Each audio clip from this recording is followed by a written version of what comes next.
여기에 대해서는 두 가지 일화가 있습니다. 첫 번째 일화가 더 논리적이고 현실적인 것 같지만 당시의 시대상을 고려를 해본다면 오히려 논리력은 부족하지만 더 납득이 될 만한 이유는 두 번째입니다.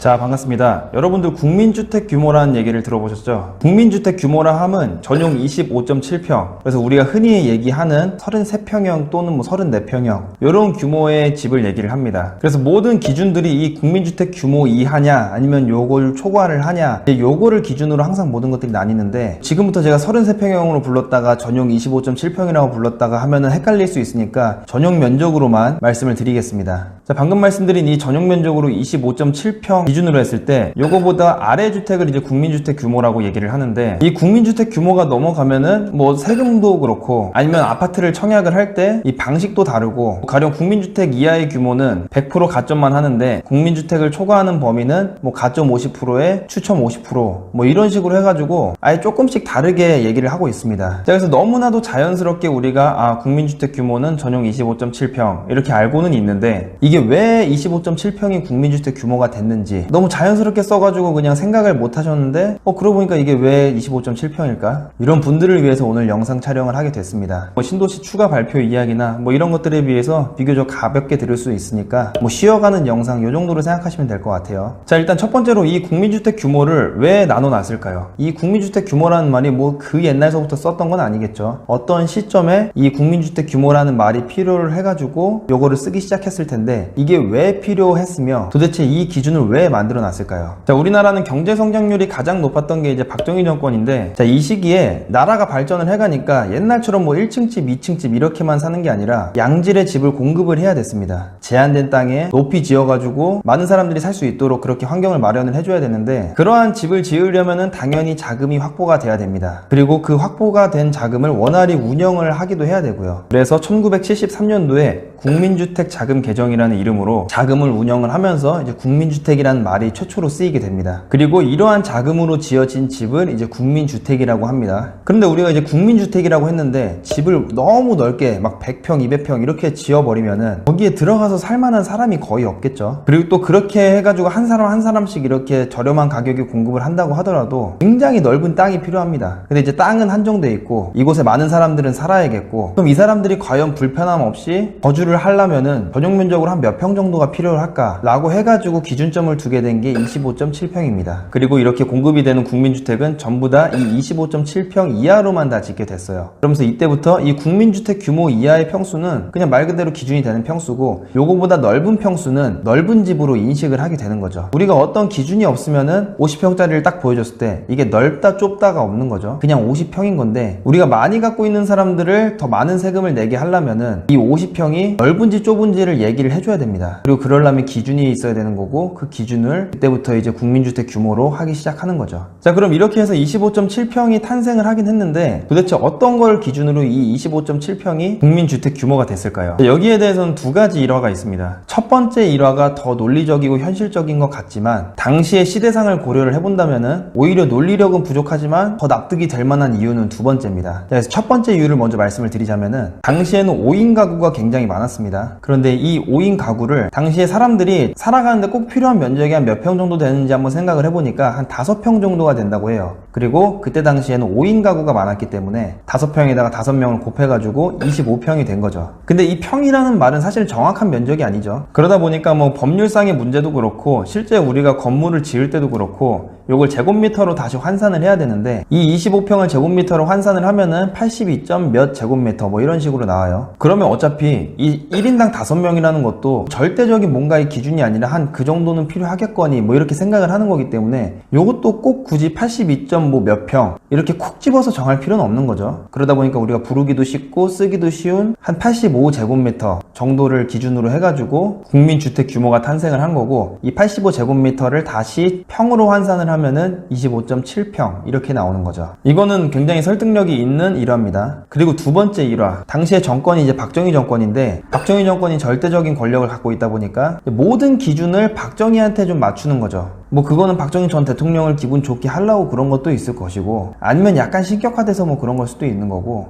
뭐 그런 세부적인 이유까지는 모르겠지만 어쨌든 간에 박정희 전 대통령을 기준으로 삼습니다. 그리고 당시에 박정희 전 대통령의 서울 신당동에 있던 집이 85제곱미터였습니다. 그리고 박정희 대통령이 직접 살아보니까 뭐 과하지도 부족하지도 않은 그런 딱 맞는 그런 면적 정도라고 이제 생각이 되다 보니까 그하고 동일한 면적을 이제 국민주택 규모라고 지었다는 설이 있는 거죠. 뭐 탄생 일화가 어떻게 됐던 간에 이리하여 국민주택 규모라는 말이 생겨났고 지금은 뭐든지 기준을 국민주택 규모로 보고 있습니다. 근데 그로부터 시간이 많이 흘렀죠. 뭐 1973년이면 거의 50년이 다 돼가는 시점인데 시대가 이렇게 지나다 보니까 이 국민주택 규모라는 거를 바꿔야 된다라는 얘기가 이제 들려오고 있어요. 뭐 옛날 같은 경우에 한 5명 정도가 일반적인 가구 수기 때문에 1인당 5평씩 계산해서 25.7평이라는 건데 요즘에는 5인 가구보다는 4인 가구 그리고 4인 가구보다는 3인 가구가 이제 더 많아지는 시점에서 국민주택 규모를 낮춰야 되는 거 아니냐 뭐 이런 얘기도 나오고 있는 거고 또 뭐 각종 세금부터 시작해가지고 국민주택 규모로 항상 모든 걸 기준으로 삼다 보니까 서울의 비싼 국민주택 규모의 아파트보다 지방에 더 저렴한 넓은 평수를 가진 아파트가 상대적으로 세금도 더 많이 내고 뭐 이러다 보니까 이제 형평성이 안 맞다 이제 이러는 거죠. 뭐 그래가지고 최근에는 사실 가격에 초점을 맞추는 경우가 많습니다. 취득세도 3억이냐 6억이냐 뭐 이런 식으로 금액마다 이제 취득세 요율이 달라지고 또 고가주택을 9억으로 설정을 하다 보니까 뭐 종합부동산세나 아니면 아파트 청약을 받을 때 대출 여부라든지 이런 것들이 이제 가격을 점점 초점으로 맞추고 있는데 뭐 어찌됐던 간에 좀 형평성이 안 맞다라는 거죠. 근데 이 문제는 조금 복잡한 문제다 보니까 제가 이번 영상에서 다루지는 않을 거고요. 자, 지금은 우리가 가구수가 줄어들고 있으니까 국민주택 규모도 줄여야 된다라는 거기에 대해서만 좀 얘기를 해보도록 할게요. 뭐 저를 개인적으로 말씀을 드리자면 저는 이제 어머니, 아버지 그리고 저까지 해서 총 3인 가구로 살아왔습니다. 그래서 제가 어렸을 때부터 살던 집은 전용 면적 기준으로 했을 때 15평, 17평, 19평, 25평, 34평 뭐 이런 곳에서 살아왔습니다. 면적 정말 다양하게 살아왔죠. 그리고 제가 방금 말씀드렸다시피 전용 면적 기준이니까 우리가 흔히 알고 있는 몇 평형, 몇 평형 이렇게 만약에 계산으로 바꿔야지 편하신 분들은 그냥 뭐 플러스 6평 정도 하시면은 얼추 맞습니다. 어찌됐든 우리는 그런 다양한 면적에서 살아왔는데 뭐 어떤 집은 좀 불편하기도 했고 어떤 집은 좀 과하기도 했어요. 근데 확실한 거는 신축하고 구축이 좀 다릅니다. 뭐 같은 전용 면적이라고 하더라도 신축 아파트 같은 경우에는 구조를 굉장히 잘 빼가지고 똑같은 면적이지만 굉장히 효율성 있게 빼는 경우가 많고요. 또 최근에 이제 서비스 면적이 옛날보다 좀 많다 보니까 뭐 전용 15평을 살더라도 뭐 크게 불편함은 못 느꼈습니다. 근데 반면에 구축 아파트 같은 경우에는 확실히 신축을 살다가 당시 구축을 생각해보면은 구조가 너무나도 비효율적으로 돼 있어요. 그러다 보니까 죽는 공간도 많고 집 자체가 조금 애매해지는 거죠. 그러다 보니까 이 당시를 한번 생각을 해보면은 한 전용 19평 정도는 있어야지 우리가 그래도 뭐 크게 불편함 없이 살았던 것 같습니다. 그래서 저는 3인 가구를 기준으로 했을 때 신축은 한 전용 15평 정도 구축은 전용 한 19평 정도는 돼야지 그래도 좀 살 수 있겠다 이렇게 느꼈고 물론 저는 집에 많이 못 들어갑니다. 일도 좀 바쁘기 때문에 집에서 같이 저녁 식사를 하는 경우가 그렇게 많지가 않은데 신축 전용 15평에서 살려면은 저처럼 한 명이 굉장히 집을 많이 비우는 상태에서 그게 어느 정도 좀 괜찮을 것 같고 집에 있는 시간이 많은 사람 기준으로 3명이면은 전용 15평도 조금 불편할 거는 같습니다. 그래서 제가 말하고 싶은 결론은 뭐냐 국민주택 규모를 줄이는 게 좋겠냐 그대로 유지하는 게 좋겠냐 제가 지금까지 제 경험상 말씀드린 거를 토대로 봤을 때 4인 가구는 적어도 전용 한 25평 정도는 돼야지 그래도 불편함 없이 살 수 있겠다 뭐 요 정도의 이제 결론이 나와요. 그러면 지금 딱 국민주택 규모죠. 근데 뭐 지금 3인 가구가 점점 더 늘어나고 있고 뭐 2인 가구가 늘어나고 있다라고는 하지만 출산을 계속 장려를 해야 되는 정부 입장에서 국민주택 규모를 줄여버린다? 제가 봤을 때는 그냥 국민주택 규모를 유지를 하고 훨씬 더 어려운 정책이긴 하지만 출산을 더 장려를 하는 게 맞지 않나 이렇게 생각이 됩니다. 사람들이 애를 많이 안 나니까 가족 구성원이 점점 줄어들고 가족 구성원이 점점 줄어드니까 국민주택 규모도 줄여야 된다가 아니라 현재 가족 구성원은 점점 줄어들고는 있지만 이 가족 구성원을 다시 점점 늘려가지고 현재 국민주택 규모에 맞는 그런 가족 구성원 수를 만들어내는 것이 정부가 해야 할 일이 아닌가 이렇게 생각이 되는 거죠. 자, 오늘의 내용이 도움이 되셨다면 구독과 좋아요 그리고 알람 설정을 꼭 눌러주세요.